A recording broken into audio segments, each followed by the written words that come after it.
बिस्मिल्लाहिर्रहमानिर्रहीम। अस्सलाम वालेकुम व्यूअर्स, आप देख रहे हैं डाइनिंग। और आज हम सूजी के तड़के वाला ऐसा हलवा बना रहे हैं जो टेस्ट करने पे ऐसा लगेगा जैसे आपने कलाकंद खा लिया हो। रेसिपी पसंद आए तो चैनल को सब्सक्राइब कर दें, बेल आइकन को ऑल पे कर देने से आपको वीडियो का नोटिफिकेशन सबसे पहले फ्री में मिल जाएगा। इस मजेदार से हलवे को बनाने के लिए आधा किलो गाजर ली है। इसे अच्छी तरह से धो लिया था, छिलका उतार लेते हैं। पसंद में गाजरें 1 पाउंड के आसपास है। गाजर के दोनों हिस्सों को काट लेने के बाद अब हमने इसे ग्रेट करना है। आप इसके लिए हाथ से भी क्रश कर सकते हैं, चाहे तो चॉपर मशीन से कर लें। चॉपर मशीन की प्लेट नहीं मुझे मिल रही थी, सो मैंने इसमें ब्लेड्स का इस्तेमाल किया। क्रश की हुई गाजर को खुले बाउल में शामिल कर देते हैं। ताज़ा फुल क्रीम मिल्क हम इसमें आधा लीटर ले रहे हैं। इस दूध में ताज़ा मलाई हमने 3 चम्मच शामिल की हुई है। दूध काफी गाढ़ा है, सो 1/4 कप पानी हिलाते हुए इसमें शामिल कर दिया है। नेक्स्ट हम इसमें 1 कप सूजी ले रहे हैं। इसे अच्छी तरह से छान लिया था। इसके साथ ही हम अपनी मेन रेसिपी की तरफ आ जाते हैं। इसके लिए हीट को मीडियम लो ऑन कर लिया है। सूजी में ऑयल या घी शामिल करने की बिल्कुल भी जरूरत नहीं है। इसे ड्राई रोस्ट ही करना है। लगातार चम्मच चला रहे हैं। सूजी को लगातार चम्मच चलाते हुए इतना भून रहे हैं कि इस पे अच्छी सी सुनहरी रंगत सूजी भुनने की अच्छी सी खुशबू आने लगी है।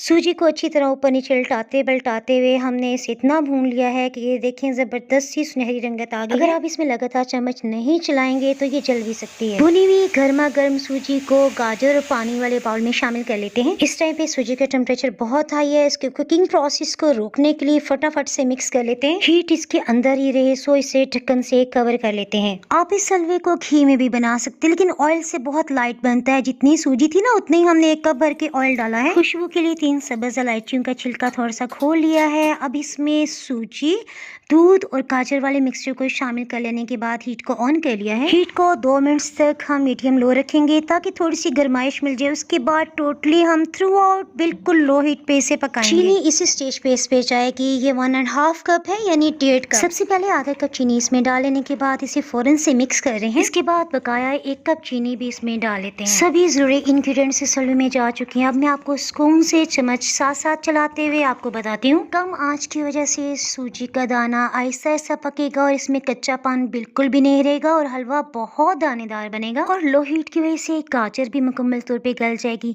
लेकिन इसमें गाजर का क्रंच इतना मजे का आएगा कि आपका दिल चाहेगा कि बार बार यही हलवा बनाया जाए। ये हलवे की रेसिपी मैंने खुद ही क्रिएट की है। इस हलवे को टेस्ट करते हुए आपको ऐसी फीलिंग आएगी जैसे इसमें ढेर सारा खोया या फिर रबड़ी डली हुई है। इस मजेदार से हलवे को डिश आउट करने से पहले मैं आपको दिखा दूं कि डाइनिंग हॉल पे आपको सोन हलवे के साथ साथ कड़क हलवे की रेसिपी भी मिल जाएगी। ये दानेदार मुल्तानी सोन हलवे की ओरिजिनल रेसिपी है। सोन हलवे की रेसिपी का लिंक ऊपर आपको आई बटन में नजर आ रहा होगा, उसे क्लिक करके ये मुकम्मल रेसिपी आप जान सकते हैं। कड़क हलवा बाय डाइनिंग हॉल आप सर्च करेंगे ना तो आपको यूट्यूब फेसबुक पे इसकी रेसिपी मिल जाएगी। इसके साथ ही जनाब हम अपने तड़के वाले सूजी के हलवे को भी डिश आउट कर लेते हैं। अल्हम्दुलिल्लाह, सुभान अल्लाह, सभी को बहुत ही पसंद आई। प्लीज आपने जरूर ट्राई करना है और रेसिपी पसंद आए तो लाइक और शेयर करना बिल्कुल भी ना भूलें। डाइनिंग हॉल पे मजीद यूनिक और मजेदार रेसिपीज के लिए आप अगर यूट्यूब पे देख रहे हैं, इस वीडियो के नीचे आपको ब्लैक सब्सक्राइब का बटन नजर आ रहा होगा, उसे क्लिक करके आप मजीद रेसिपीज भी देख सकते हैं। या डाइनिंग हॉल रेसिपीज सर्च करेंगे तो फिर भी बहुत सी रेसिपीज मिल जाएंगी। इसके अलावा आप इंस्टाग्राम और फेसबुक पे भी फॉलो कर सकते हैं। दुआ में याद रखें, फिर मिलेंगे किसी मजेदार सी रेसिपी या व्लॉग के साथ। उस वक्त तक के लिए दुआ में याद रखें। अल्लाह हाफिज।